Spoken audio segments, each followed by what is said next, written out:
नमस्कार दोस्तों, मैं हूं अशोक वर्मा। आप सभी प्रिय दर्शकों को टीवी 20 न्यूज परिवार की तरफ से धनतेरस की हार्दिक शुभकामनाएं। आइए शुरू करते हैं फटाफट खबरें। मुख्यमंत्री योगी आदित्यनाथ द्वारा अपने आवास कालिदास मार्ग लखनऊ से उत्तर प्रदेश लोक सेवा आयोग द्वारा सिंचाई एवं जल संसाधन विभाग के नव चयनित 1438 जूनियर इंजीनियर्स को नियुक्ति पत्र वितरण एवं पदस्थापना एवं संवाद कार्यक्रम का वीडियो कॉन्फ्रेंसिंग के माध्यम से शुभारंभ किया गया। मुख्यमंत्री द्वारा जनपद सहारनपुर, वाराणसी आदि जनपदों के नवनियुक्त जूनियर इंजीनियर से संवाद किया गया एवं उनको धनतेरस और दीपावली की बधाई दी गई। उन्होंने सभी जूनियर इंजीनियर्स से कहा कि पूरे मनोयोग के साथ निष्ठा से कार्य करें। उन्होंने कहा कि परिश्रम के अलावा कोई विकल्प नहीं है, मेहनत करेंगे तो परिणाम जरूर आएंगे। इसी क्रम में एनआईसी आजमगढ़ में मुख्य विकास अधिकारी आनंद कुमार शुक्ला द्वारा प्रतीकात्मक रूप से जनपद आजमगढ़ के 5 चयनित जूनियर इंजीनियर्स में अजय कुमार प्रजापति, धर्मेंद्र कुमार यादव, ऋषभ दुबे, कुमारी सन्नू कुमारी व चंदन चौधरी को नियुक्ति पदस्थापना पत्र प्रदान किया गया। शारदा सहायक खंड 23 के अधिशासी अभियंता अजय कुमार चौधरी ने बताया कि जनपद से कुल 48 जूनियर इंजीनियर्स का चयन हुआ है। इसके साथ ही शेष जूनियर इंजीनियर्स को नियुक्ति पदस्थापना पत्र वितरित कराया गया।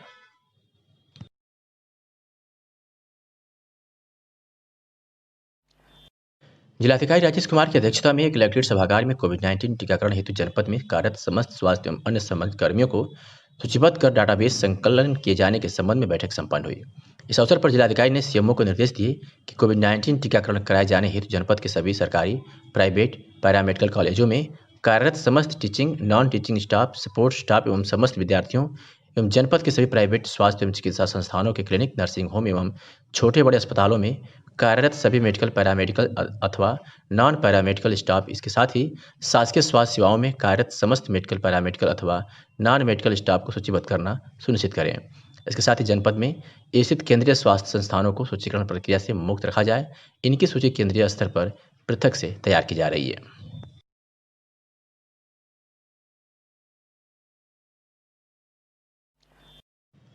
जिला मजिस्ट्रेट राजेश कुमार ने बताया है कि वर्तमान समय में कोरोना वायरस कोविड-19 संक्रमण से बचाव तथा इस संदर्भ में उत्पन्न परिस्थितियों के परिप्रेक्ष्य में उत्तर प्रदेश शासन द्वारा संपूर्ण प्रदेश में रीओपन के संबंध में निर्देश जारी करते हुए इनका अनुपालन सुनिश्चित कराए जाने के निर्देश दिए गए हैं।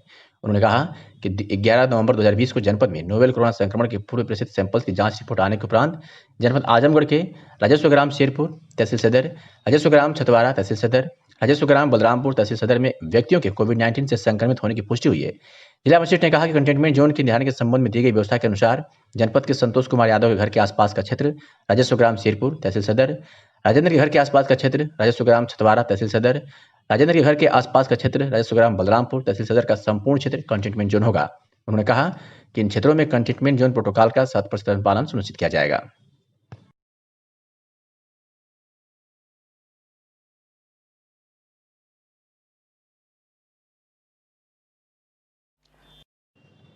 अब डिजिटल ऑनलाइन मीडिया को सूचना और प्रसारण मंत्रालय के दायरे में लाया गया है। निम्नलिखित प्रविष्टियों, फिल्म्स और ऑडियो विजुअल कार्यक्रम, समाचार और वर्तमान मामले की सामग्री को शामिल करने के लिए भारत सरकार की दूसरी अनुसूची व्यवसाय का आवंटन नियमों में संशोधन किया गया है। इसमें डिजिटल ऑनलाइन मीडिया में फिल्म्स और ऑडियो विजुअल कार्यक्रम, समाचार और वर्तमान मामलों की सामग्री शामिल होगी। इसका मतलब है कि नेटफ्लिक्स, अमेजन प्राइम आदि से ओटीटी प्लेटफॉर्म और ऑनलाइन न्यूज़ पोर्टल मंत्रालय के नियंत्रण में है। अन्य विषय जो मंत्रालय के दायरे में है उनमें प्रसारण नीति और प्रशासन, केबल टेलीविजन नीति, रेडियो, दूरदर्शन, फिल्म्स, विज्ञापन और दृश्य प्रचार, प्रेस प्रकाशन, अनुसंधान और संदर्भ आदि हैं। सोमवार को भारत सरकार आवंटन व्यापार 300 और 50वें 7वें संशोधन नियम 2020 में डिजिटल ऑनलाइन मीडिया से संबंधित प्रविष्टियों को शामिल करने के लिए अधिसूचित किया गया था। दिलचस्प बात यह है कि सुप्रीम कोर्ट के समक्ष दूरदर्शन टीवी मामले में केंद्र ने वेब आधारित डिजिटल मीडिया पर नियमन की कमी को उजागर किया था।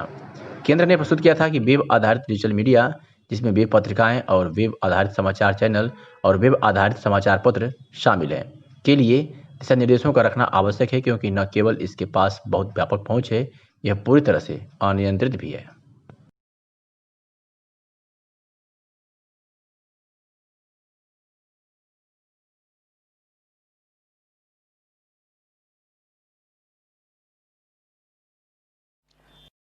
जिलाधिकारी के निर्देश के क्रम में खाद्य सुरक्षा एवं औषधि प्रशासन विभाग द्वारा आगामी त्योहार दीपावली के दृष्टिगत अभियान चलाकर दुग्ध उत्पादों की विशेष जांच हेतु सर्वे नमूने के रूप में राधा स्वीट से पनीर, साईं स्वीट से छेना मिठाई, सूरजमुखी, लोचई प्रसाद की दुकान से गुलाब जामुन, मदनवाल स्वीट से बर्फी व अनामिका स्वीट से रसगुल्ला कुल 5 नमूने संग्रहित कर गुड़गांव की अधिकृत प्रयोगशाला में भेजा गया है, जिससे कि दुग्ध उत्पादों की वास्तविक वस्तुस्थिति का पता लगाया जा सके एवं उसके अनुरूप अग्रिम कार्रवाई की जा सके। इसके साथ ही 7 सिधारी से बेसन लड्डू एवं पेड़ा के 2 नमूने भी संग्रहित किया कर जांच हेतु भेजा गया है। अभित अधिकारी खाद्य सुरक्षा एवं औषधि प्रशासन डॉक्टर दीनानाथ यादव ने बताया कि जांच रिपोर्ट प्राप्त होने के उपरांत खाद्य सुरक्षा एवं मानक अधिनियम 2006 के प्रावधानों के तहत अग्रिम कार्रवाई की जाएगी।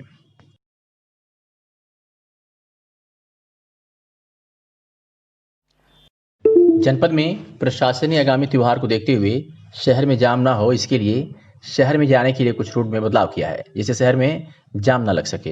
लेकिन इसको लेकर व्यापारियों में आक्रोश देखने को मिल रहा है। व्यापारियों ने मुख्य चौक पर व्यापार मंडल के पदाधिकारियों व शहर के व्यापारियों ने आज चक्का जाम किया। व्यापारियों का कहना है कि धनतेरस पर्व पर हम हर वर्ष दुकान को बढ़ाकर लगाते थे। इस बार भी हम लोगों ने अपनी दुकानें लगाई थी, क्योंकि इस पर्व पर जनपद की भारी भीड़ खरीदारी करने आती है। हम लोग अपनी दुकान लगाए हुए थे कि पुलिस ने हमारी दुकानों को बंद कर दिया।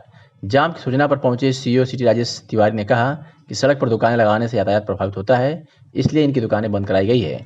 हमने इनसे वार्ता कर लिया कि दुकानों को सड़क पर न लगाएं, जिससे यातायात प्रभावित ना हो। क्या कुछ कहा व्यापारी और राजेश तिवारी सीईओ सिटी ने, आपको सुनवाते हैं। सर की धनतेरस पर हर जगह दुकान बढ़ा के लगती थी, कोई गाइडलाइन आने के हम लोग थोड़ा सा कंफ्यूजन में थे कि लगाए कि ना लगाए। फिर भी हम लोग 2-3 फीट आगे बढ़ के लगाया था, पुलिस वालों ने जैसे हटवा दिया तो हम लोग सोचे क्लियर हो जाए बात से, तो हम लोग वो लोग कह रहे हटाइए, आगे नहीं लगाना, बढ़ाना नहीं है। फिर भी ठीक है, चलिए कोई बात नहीं, लेकिन पहले से हम लोग क्लियर होता तो हम लोग अपने हिसाब से एडजस्ट कर लेते दुकान को, लेकिन दिक्कत तो हुई हमारे साथ। अब क्या सोल्यूशन मिला? सीईओ सिटी के साहब सर आए थे तो उन्होंने कहा कि ठीक है, बढ़ के लगाई, ट्रैफिक ना जाम हो, आपका भी व्यापार चले, ट्रैफिक चलता रहे। तो हम लोग ने कहा ठीक है सर, अपने व्यापार से हम कर लेंगे, कोई दिक्कत एडजस्ट कर लेंगे हम लोग। गाड़ियाँ बंद कर दी गई हैं सर, गाड़ियाँ बंद कर दी, 2 व्हीलर भी बंद कर दी, रिक्शे भी बंद कर देंगे तो पब्लिक आने में दिक्कत तो होगी, लोग थोड़ा भीड़ कम होगी, बिक्री पर भी इसका बहुत ज़्यादा असर पड़ेगा। व्यापार मंडल के कई लोग आए हुए हैं, इन लोगों को ये कंसर्न था कि ये मेन रोड कहाँ तक दुकान बढ़ा के चलाई जाए। तो आपसे वार्ता हुई तो मैंने कहा सुविधाजनक रूप से जो बेहतर हो, जहाँ ट्रैफिक भी चलता है, आपका भी काम चल जाए, तो एक बीच रास्ता आप लोग इससे सहमत भी हैं और उसी हिसाब से बात भी हो गई है। अब ये लोग अपने ही सुविधा अनुसार जो है उसको आगे पीछे कर लेंगे। बहुत ज़्यादा रास्ता ऐसा दुकान नहीं बढ़ाएंगे, रास्ता जाम हो, इनका व्यापार भी चलता है, हमारा ट्रैफिक भी चलता है, मेरी यही इच्छा है और आप लोग इसी बात में सहमत भी हैं। जैसे व्यापारी का और आम जनता का ये कहना है कि शहर में एंट्री बंद कर दी गई है, क्या कहना? देखिए, अभी तत्काल रूप से नहीं बंद किया जा रहा है, इसको चलाया जा रहा है। जब लगेगा कि रास्ता एकदम जाम हो रहा है तब हम 2 व्हीलर प्रतिबंध भी करेंगे। जब तक नहीं रास्ता आगमन सुचारू रूप से चल रहा है तब तक 2 व्हीलर चलता रहेगा। आजमगढ़ के रानी की सराय थाना क्षेत्र के भीमसेनपुर गांव निवासी ने पुलिस अधीक्षक को प्रार्थना पत्र सौंपते हुए एक दबंगों के ऊपर गंभीर आरोप लगाकर उसके खिलाफ कार्रवाई की मांग किया है। एसपी को सौंपे गए ज्ञापन में उक्त गांव निवासी राजू राजभर ने कहा है कि आपराधिक किस्म के राम रतन राजभर बीते 3 नवंबर को मेरे घर में टांगी लेकर घुस रहे थे, लेकिन मेरे पुत्र व पत्नी ने उन्हें देख लिया तो भाग गए। इसके बाद जानकारी होने पर जब पीड़ित ने उक्त दबंग से घर में घुसने का कारण पूछा तो गाँव के ही एक अन्य व्यक्ति के द्वारा भेजे जाने की बात कही। पीड़ित का कहना है कि पूछताछ के कारण खार राम रतन और उसके भतीजे ने पीड़ित को भद्दी गालियां देते हुए जान माल की धमकी देने लगा है। पीड़ित ने दबंगों द्वारा जान माल की धमकी दिए जाने से भयभीत है और कार्रवाई की गुहार लगाई है। सुनवाते हैं पीड़ित की बात। 3 तारीख को रात्रि में 1 बजे करीब मेरे पटीदार जो है रतन राजभर रात को पानी लेकर के घुस आया था जान से मारने की नीयत से। उसमें अशोक राजभर उसी के चाचा का लड़का है, जो दोनों का षड्यंत्र है, वो इसी नीयत से मेरे घर में आ गया था और इसी संबंध में मैं थाने पर एप्लीकेशन दिया था। किस थाने पे? रानी की सराय थाना में दिया था, लेकिन वहाँ हमको कोई आश्वासन नहीं मिला। आप क्या करते हैं? मैं इसी थाने में रानी की सराय में ग्राम भीमसेनपुर का चौकीदार हूँ। रुकाते हैं कटिया मत करा। क्या करते हैं आप? मैं ग्राम भीमसेनपुर का रानी की सराय थाने का चौकीदार हूँ। आप उसी विभाग में हैं, क्यों आपकी सुनवाई नहीं हो रही है? क्यों नहीं सुनवाई हो रही है आपकी? बात यशो महोदय के सामने रखा अब वो मैंने वहाँ सुनवाई नहीं हुई हमारी, इसलिए मैं एसपी महोदय के यहाँ एप्लीकेशन लेकर के आया और एसपी महोदय मेरी बात को सुने हैं और हमको आश्वासन दिए हैं कि इस पर सख्त से सख्त कार्रवाई होगी आरोपी के खिलाफ। आरोपी क्या करते हैं? आरोपी सजायाफ्ता है। एक तरफ प्रदेश सरकार प्राथमिक विद्यालयों में अच्छी शिक्षा देकर निजी स्कूलों की तरह बनाना चाहती है, लेकिन वहीं अधिकांशतः स्कूलों में झाड़ झंखाड़, पुरानी फटे छत व दीवार जैसे कैसे निजी विद्यालयों की तरह सुयोजित हो पाएंगे। वही विद्यालयों में बाउंड्री गिर तक नहीं है, जिससे आवारा पशु स्कूलों के बरामदों व खेल मैदानों में अपना अड्डा बनाए हुए हैं। ऐसा ही नज़ारा आजमगढ़ विकासखंड जहानागंज के प्राथमिक विद्यालय नरहेथा में देखने को मिला, जहां बाउंड्री वाल ना होने से आवारा पशुओं का अड्डा बन रहे प्राथमिक विद्यालय। क्योंकि विकासखंड जहानागंज क्षेत्र में कुछ ऐसे प्राथमिक विद्यालय हैं जहां पर बाउंड्री वाल ना होने के कारण आवारा पशुओं का बसेरा बन गए हैं, जबकि गांव के ही लोग अपने पशुओं को खोल कर खेत देते हैं, जिससे घरेलू पशु गांव के बाहर नहीं जाते हैं। जबकि आवारा पशुओं का गोबर भी विद्यालयों में पड़ा रहता है, जिससे विद्यालयों में बाउंड्री ना होने के कारण धीरे धीरे विद्यालय आवारा पशुओं का बसेरा बनते जा रहा है और जो भी पेड़ पौधे विद्यालय में लगाए जाते हैं उनको भी नष्ट कर देते हैं। प्राथमिक विद्यालय के अध्यापकों को जानवरों का डर बना रहता है। प्रधान अध्यापिका ने बताया कि इसकी सूचना हमने पुलिस और अपने आला अधिकारियों को दी, पर कोई कार्रवाई नहीं होती है। प्रधान अध्यापिका ने भी बताया कि गांव वालों ने स्कूल का दरवाज़ा तोड़ दिया है और स्कूल की खिड़की में लगे लोहे तक गायब कर दिए हैं। स्कूल के अंदर रखी स्कूल की कुर्सी को भी तोड़ दिया गया है, जिसकी सूचना उन्होंने पुलिस को 112 नंबर पर दी है। इसी दौरान गाँव के कुछ लोग भी स्कूल पर आ गए। उन लोगों से जब प्राथमिक विद्यालय में पशुओं के बारे में पूछा गया तो उन्होंने बताया कि गांव के प्रधान का रुख स्कूल के प्रति उदासीन रहता है। उन्होंने तो यह भी बताया कि गांव में 2 सफाई कर्मी तैनात हैं, लेकिन वह भी अपने मनमाने तरीके से आते और जाते हैं। उन्होंने कहा कि सफाई कर्मी प्रधान से मिले हुए हैं और प्रधान के घर तक ही आते हैं। क्या कुछ कहा और सुनवाते हैं। देखिए, यहाँ की जो दुर्व्यवस्था है, यहाँ जो प्रधान है उनकी हर तरफ से लापरवाही है। जैसे प्राथमिक विद्यालय की बाउंड्री, गेट हुआ, ये सब अधूरा है। ये सब पैसे पहले का ही निकाल लिए और हमारे यहाँ जो सफाई कर्मी हैं उनके इशारे पे चलते हैं। जो है उनसे कभी 7,000 5,000 हर महीने लेते रहते हैं। सफाई कर्मी भी नहीं आते हैं विद्यालय में। विद्यालय की व्यवस्था यही है, देख लीजिए, कभी पूछा या कभी साफ सफाई नहीं चली। आपने प्रधान जी से कहा? प्रधान से हम शिकायत की है। इसके पहले हम गए थे, प्रधान की शिकायत लेके हम लोग 50 लोग गए थे, हमारी सुनवाई नहीं हुई। कमिश्नर साहब के यहाँ गए थे, उस समय कमिश्नर थे। इसके पहले कंगन त्रिपाठी, उनके यहाँ हम लोग 50 लोग गए। स्टैम्प पेपर पे लिखित बयान हल्की भी दिए। उनके यहाँ 3 या 4 बार गए, कोई एक्शन नहीं ली, हमारी सुनवाई नहीं हो पाई। अभी हम जिला अधिकारी के पास एप्लीकेशन देने के लिए गए थे, उस दिन दे नहीं पाए। अभी हमारे पास एक एप्लीकेशन है, लेकिन हमारे गांव का बहुत शोषण हुआ है। विद्यालय के अलावा और पंचायत भवन देखिए, हार्डपैड देखिए। अच्छा, यहाँ पे जो ये गाय है बाउंड्री में, यहाँ पे जो गंदगी पड़ी है, यह हमेशा बरकरार बनी रहती है इसी तरह? हर समय, जब से लॉकडाउन खत्म है, लॉकडाउन से अब तक इसी तरह है। अच्छा, यहाँ पे सफाई कर्मी सही टाइम से काम सफाई कर्मी आते ही नहीं। सफाई कर्मी प्रधान के इशारे पे चलते हैं। प्रधान जब कहेंगे तब आएंगे, जब नहीं कहेंगे नहीं आएंगे। उनको हर महीने पैसे देते हैं, कभी 5,000 कभी 7,000। जब हम लोग विरोध करते हैं, पूछते हैं सफाई कर्मी से, वो कहते हैं कि हम प्रधान को पैसे देते हैं, हम नहीं काम करेंगे।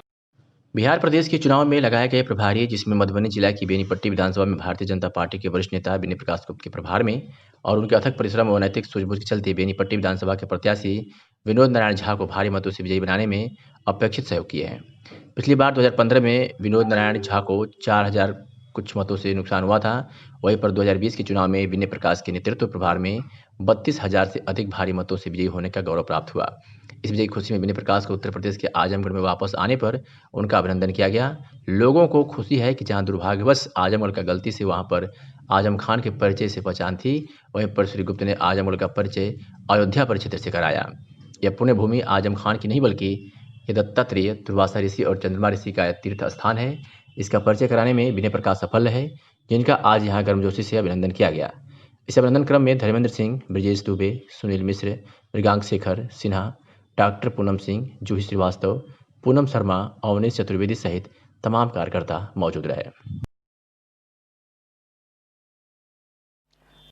पंचायत चुनाव आते ही गवाही सियासत गर्म हो चुकी है। आजमगढ़ की जहानागंज विकासखंड के किशनपुर गांव में एक ऐसा ही मामला प्रकाश में आया है। यहां के रहने वाले मिंटू सिंह हैं। आज एसपी को एक शिकायती पत्र सौंपा, जिसमें उन्होंने चुनाव लड़ने से मना करने पर दबंगों द्वारा मारपीट किए जाने की शिकायत दर्ज कराई है।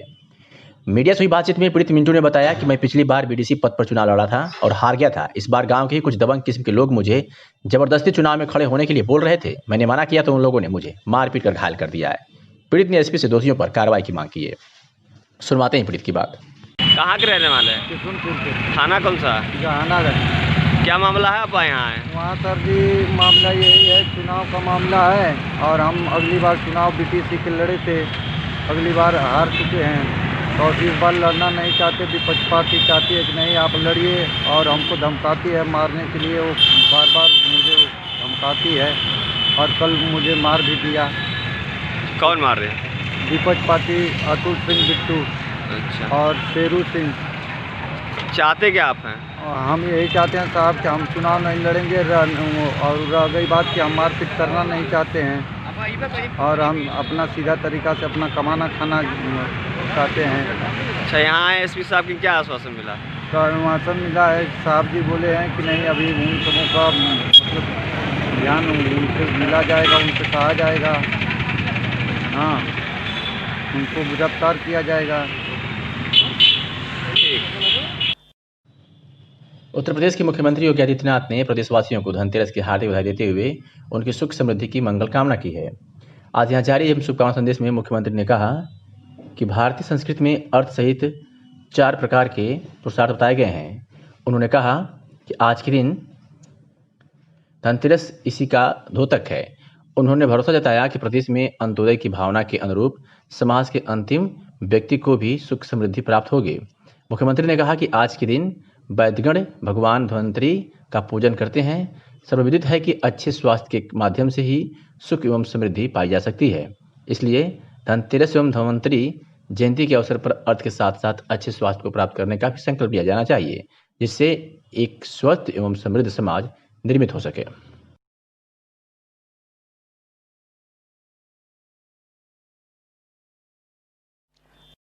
आजमगढ़ में कुलपति का पुतला दहन कर विरोध प्रदर्शन किया गया है।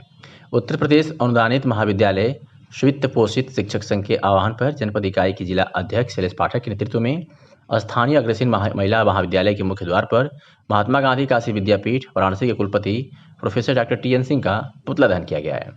पुतला दहन का मुख्य कारण प्रदेश सरकार द्वारा 13 मार्च 2020 को जारी शासनादेश का उल्लंघन कर कुलपति द्वारा 78 संविदा शिक्षकों का 4 माह से वेतन पर रोक एवं उनका सेवा वितरण के नाम पर पुनः साक्षात्कार हेतु विज्ञापन प्रकाशित कर उनके भविष्य के साथ खिलवाड़ किया जाना है।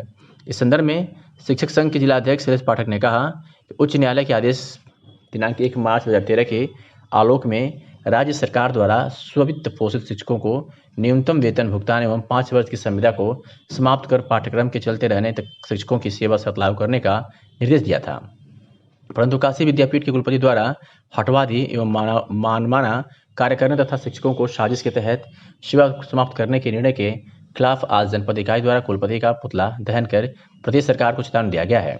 सरकार शासनादेश का विश्वविद्यालय के कुलपतियों से अनुपालन सुनिश्चित करावे। पुतला दहन कार्यक्रम में शिक्षक संघ के महामंत्री डॉक्टर विनोद सिंह, उपाध्यक्ष डॉक्टर वीरेंद्र यादव, मीडिया सचिव डॉक्टर जयप्रकाश यादव सहित भारी संख्या में शिक्षक शामिल थे। विद्यापीठ में 75 शिक्षक वहाँ से निकाल दिए गए हैं। कुछ शिक्षक काशी विद्यापीठ कैंपस से हैं, कुछ गंगापुर डिग्री कॉलेज से, कुछ और भी कॉलेजों से हैं। वे लोग 10 दिन से धरना पर बैठे हुए हैं। हम लोग और जो वहाँ के कुलपति TN सिंह हैं वो तानाशाही रवैया अपनाते हुए उन शिक्षकों को बाहर का रास्ता निकाल दिखा दिया है और उन्होंने 1 मार्च 2020 के शासनादेश का घोर उल्लंघन किया। हम लोग उन शिक्षकों के समर्थन में, शासन के विरोध में उस कुलपति TN सिंह का पुतला फूंक करके सरकार को विरोध दिखाना चाह रहे हैं कि अभी तो लड़ाई है, आगे और लड़ाई है। ये मांगे नहीं पूरी होंगी तो आगे की कार्रवाई क्या होगी? आगे हम लोग जो है सड़क से जो है संसद तक हम लोग धरना प्रदर्शन करेंगे, आमरण अनशन करेंगे। जब तक ये मांगे पूरी नहीं होंगी तब तक हम लोग शांति से नहीं बैठेंगे। श्रम विभाग द्वारा चलाए जा रहे निर्माण श्रमिकों की पंजीकरण कार्यक्रम के तहत सदर तहसील के बेलागर गांव में श्रमिकों का पंजीकरण कार्यक्रम का आयोजन किया गया, जिसमें भारी संख्या में श्रमिक उपस्थित थे। कार्यक्रम के मुख्य अतिथि Santosh Yadav, MD hotel Fortune व विशिष्ट अतिथि श्रम परिवर्तन अधिकारी शशिकांत पांडे, श्रम परिवर्तन अधिकारी देवेंद्र सिंह व जिला पंचायत सदस्य सुपेंद्र यादव मौजूद थे। कार्यक्रम का संचालन संजय कुमार पांडे ने किया। कार्यक्रम के आयोजक सुनील गिरी व समाज सेवी अनिल सिंह सहित भारी संख्या में गणमान्य व्यक्ति भी उपलब्ध थे।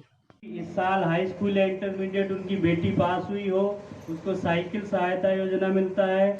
हर साल दवाई के लिए 3,000 रुपये की चिकित्सा सहायता योजना मिलती है। जिसका पंजीयन है उसी को मिलेगा, ऐसे नहीं। आपकी बेटी की शादी होती है, 100 दिन पुराना आपका पंजीयन है, 55,000 रुपये मिलेगा।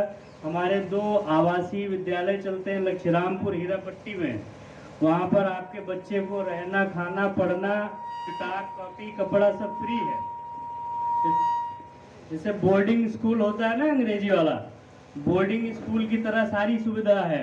उसमें आपका सिर्फ रजिस्ट्रेशन कराना है, हर साल नवीनीकरण कराना है और इन योजनाओं का लाभ लेना है।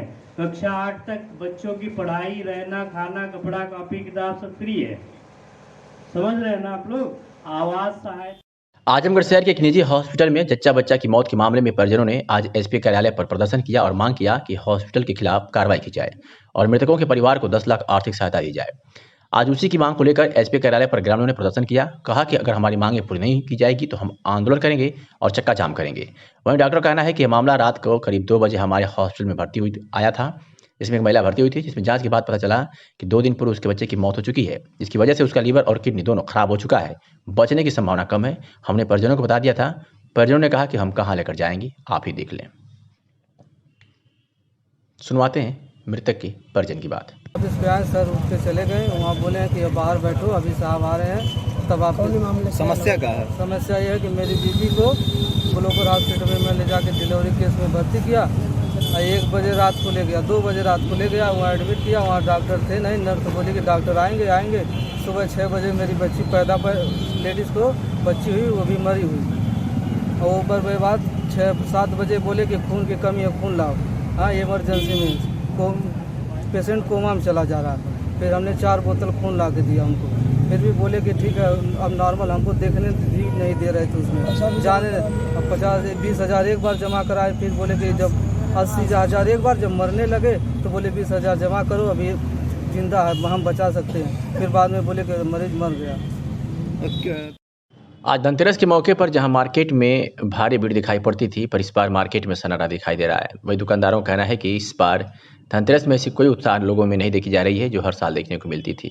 दुकानदारों ने कहा कि कोविड-19 महामारी का पूरा असर मार्केट पर दिखाई दे रहा है, तो वही जिला प्रशासन के द्वारा पूरा रूट डाइवर्ट किया गया है, उसका भी असर मार्केट में दिखाई दे रहा है। मार्केट में लोग सिर्फ चांदी के सिक्के और छोटे बर्तन ही खरीद रहे हैं, बाकी सामान कोई नहीं ले रहा है। सुनवाते हैं दुकानदार और प्रकाश सेठ की बात। तो भाई साहब, आप देख रहे होंगे घूम के पूरे बाजार में कहीं भी कस्टमर नहीं है। या तो कोरोना की वजह से है, या तो मार्केट में पैसे की अभाव है।